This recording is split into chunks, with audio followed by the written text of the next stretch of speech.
السلام علیکم ورحمۃ اللہ وبرکاتہ۔ جیسا کہ ہم سب واقف ہیں کہ جو حالات چل رہے ہیں اس وقت ملک کے، اور ایسا لگ رہا ہے کہ ہر طرف سے بس لوگ ٹوٹے پڑے ہوئے ہیں، اور ایک دوسری طرف کسی قسم کا کوئی وہ نہیں ہے، ریسپانس نہیں دکھ رہا ہے، کوئی پازیٹیو ریسپانس ہو یا کوئی ایسا ورک، ایک کلیکٹیو ورک یا گروپ کام ایسا نہیں دکھ رہا ہے کسی بھی طریقے کا کہ جس کے اوپر آدمی بھروسہ کرے یا جس کی طرف امید کی نظر سے دیکھے۔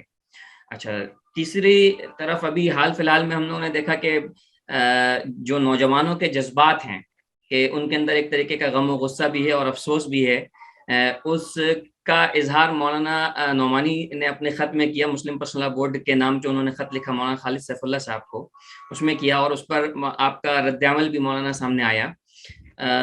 تو خاص طور پہ جس میں آپ نے ذکر یہ کیا کہ مطلب جو ہمارے جو ادارے ہیں اس وقت، وہ مطلب بہت زیادہ ان سے امید نہیں کرنی چاہیے، جو ہمارے جو نیشنل لیول کے جو ادارے ہیں، جو بڑے ادارے ہیں، ایک طریقے کی سے ان کی طرف سے خاموشی چھائی ہوئی ہے، خاموشی کا جیسے ماحول ہے، تو ان سے بہت زیادہ امید کی توقع نہیں کرنی چاہیے، اس کے بجائے اپنے طور پہ کام شروع کرنا چاہیے۔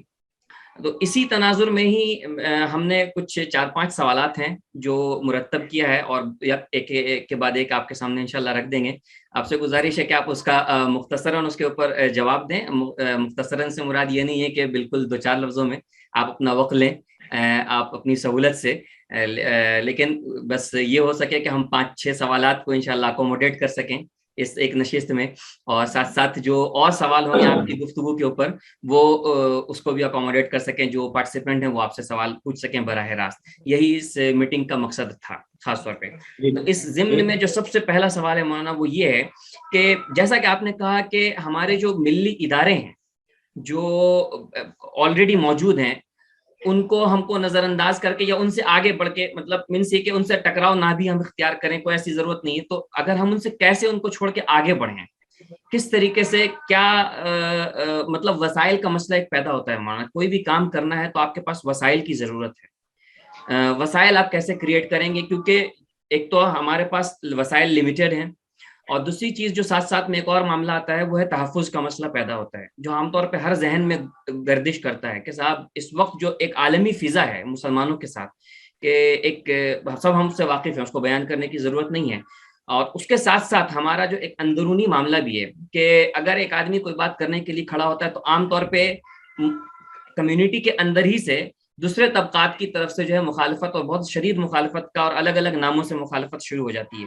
تو ہم ان چیزوں کو کیسے اوور کم کر سکتے ہیں اگر ہم ان اداروں کو نظر انداز کر کے آگے چلیں گے؟ سب سے پہلا سوال یہی ہے مولانا آپ سے۔ جی، بسم اللہ والصلاة والسلام علی رسول اللہ۔ ملک کے جو حالات ہیں یہ نئے حالات نہیں، 1947 سے پہلے کے جو حالات تھے وہ اپنی جگہ پر بہت خطرناک تھے۔ اس ملک پر انگریزوں کا بتدریج غلبہ ہوا، اور ان سے مقابلہ مسلمانوں کو اصلاً کرنا پڑا۔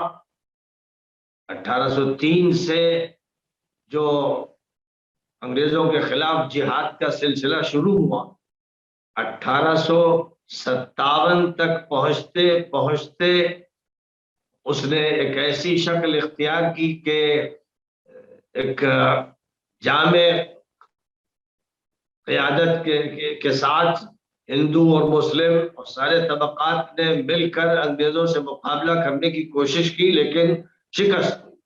اور اس شکست کے بعد طریقہ کار تبدیل کر دیا گیا، اور یہ فیصلہ کیا گیا کہ اب ہم کو علم کے میدان میں مقابلہ کرنے کی کوشش کرنا ہے۔ ایک طبقہ وہ تھا جس نے آگے چل کر یہ فیصلہ کیا کہ سیاست کے میدان میں ہمیں مقابلہ کرنا ہے۔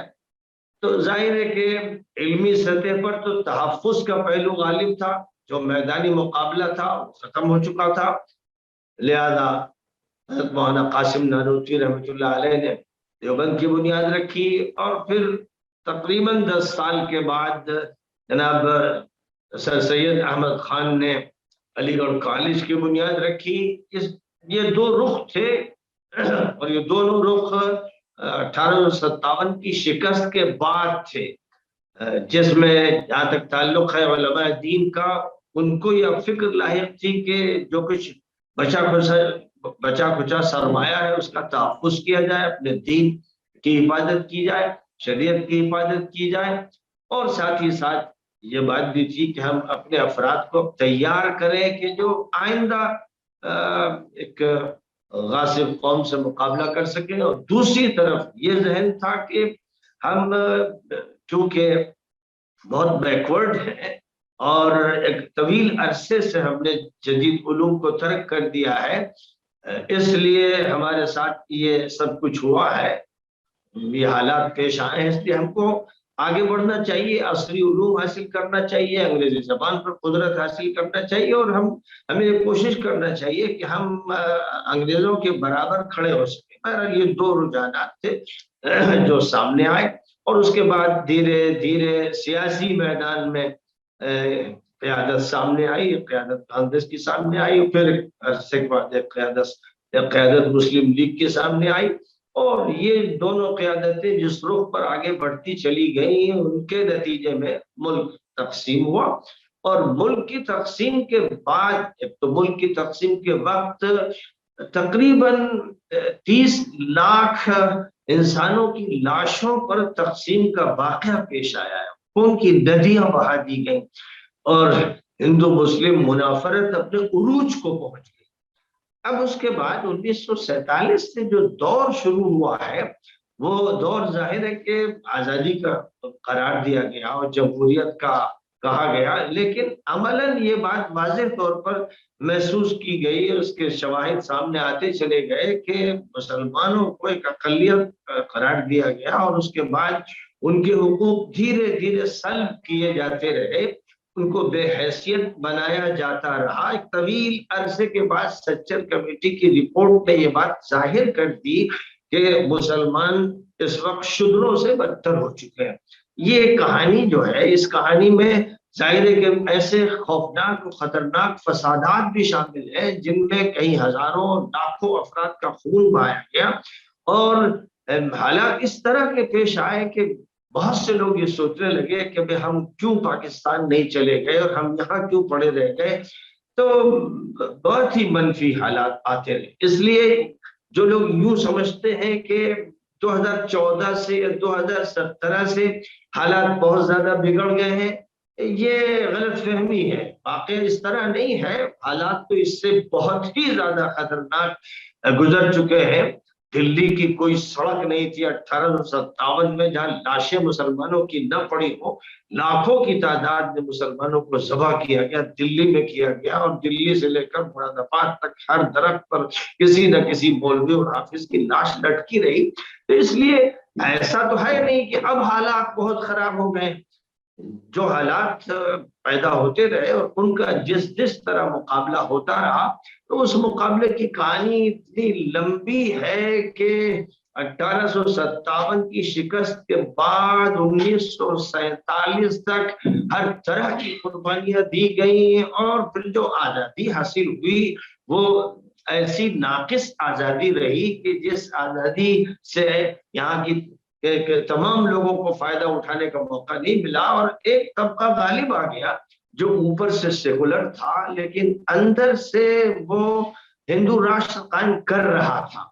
اس لیے میں مامن مشرم صاحب کو داد دیتا ہوں، وہ اپنی تقریروں میں یہ بار بار کہتے ہیں کہ جو لوگ یہ سمجھتے ہیں کہ اب ہندو راشٹر قائم ہو رہا ہے، ایسا نہیں ہے، بلکہ 1947 میں ہی ہندو راشٹر قائم کر دیا گیا تھا۔